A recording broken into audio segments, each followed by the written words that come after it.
muda dalam pembangunan bangsa adalah membangun insan-insan agar dapat menjadi sumber daya manusia atau SDM yang berkualitas.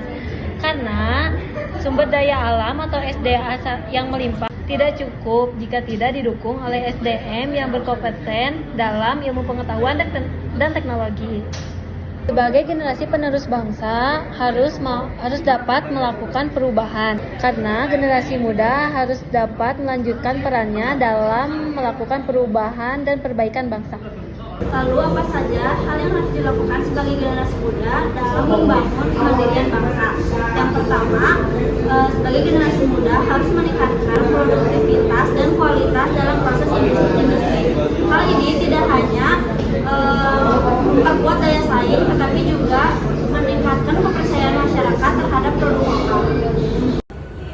Yang kedua, sebagai generasi muda harus mencoba banyak hal baru dengan mempoles sedikit dengan kreativitas yang dimiliki, agar generasi muda Indonesia tidak hanya selalu menjadi konsumen, tetapi juga bisa menjadi sebagai pencipta. Yang ketiga, mewujudkan kemandirian dan kemajuan bangsa. Maksudnya adalah upaya untuk pemenuhan dan pengerjaan segala sesuatu untuk diri sendiri sesuai dengan kekuatan dan kemampuan diri sendiri. Dan sebisa mungkin untuk tidak bergantung kepada orang lain sesuai dengan semangat yang dicita-citakan oleh Bung Karno, yakni berdikari, yaitu berdiri di kaki sendiri. Dengan demikian, generasi muda diharapkan dapat bertanggung jawab dalam membina persatuan dan kesatuan NKRI, serta dapat mengamalkan nilai-nilai yang ada dalam Pancasila agar terciptanya kedamaian, kesejahteraan umum, dan kedamaian antar bangsa. Ideologi Pancasila merupakan dasar bagi bangsa Indonesia. Namun, di era globalisasi saat ini, pemahaman masyarakat, apalagi generasi milenial, mulai pudar terhadap Pancasila karena adanya ideologi lain yang masuk dalam digitalisasi. Menjaga Pancasila sebagai pedoman bagi bangsa tentunya bukan sekedar menjaga warisan para pendahulu, karena Pancasila merupakan kesatuan yang bulat dan utuh. Nilai-nilai Pancasila juga dimiliki oleh bangsa Indonesia yang akan memberikan pola bagi sikap, tingkah laku, dan perbuatan bangsa Indonesia.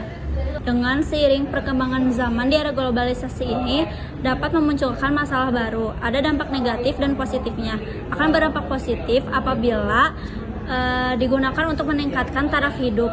Dapat juga berdampak negatif apabila salah dalam pemanfaatannya. Dengan adanya dampak ini dapat merubah berbagai aspek kehidupan manusia, termasuk generasi muda yang ada di Indonesia. Persoalan karakter generasi muda kini menjadi sorotan tajam pada masyarakat.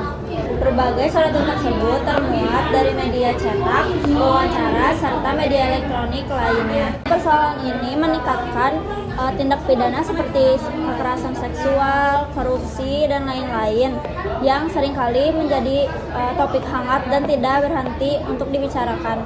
Tampaknya bangsa Indonesia ini, khususnya generasi muda, dihadapkan dengan dinamika perkembangan lingkungan yang penuh dengan dilema. Dalam menghadapi permasalahan yang begitu rumit dan kompleks seperti itu, pendidikan karakter sangat dibutuhkan, seperti pendidikan Pancasila misalnya. Pendidikan Pancasila sangat dibutuhkan oleh generasi muda Indonesia agar dapat terbentuk karakter yang unggul dan berakhlak mulia, sehingga mampu bersaing, beretika, bermoral, sopan dan santun dalam kehidupan bermasyarakat, berbangsa, dan bernegara. Pendidikan Pancasila diharapkan mampu menghadirkan karakter generasi muda yang tidak hanya cerdas, namun juga berkarakter unggul. Di samping pendidikan, terdapat juga faktor yang dapat membentuk generasi muda yang berkualitas. Salah satunya dapat kepada Tuhan yang Maha Esa. Oleh karena itu, generasi sendiri dapat memiliki rasa iman dan takut kepada Tuhan yang Maha Esa. Di samping cerdas dan pintar, pemerintah Indonesia memasukkan pendidikan agama dalam kurikulum pembelajaran di sekolah. Dengan demikian, akan terbentuk generasi muda yang tidak hanya cerdas dan kreatif, tetapi juga berakhlak mulia dan mengedepankan nilai-nilai keimanan serta ketakwaan terhadap Tuhan yang Maha Esa. Sikap tersebut mencerminkan dari sila pertama Pancasila, yakni ketuhanan yang Maha Esa. Kesimpulannya, pendidikan Pancasila adalah kunci untuk membangun generasi muda yang tidak hanya cerdas dan kreatif, tetapi juga berakhlak mulia.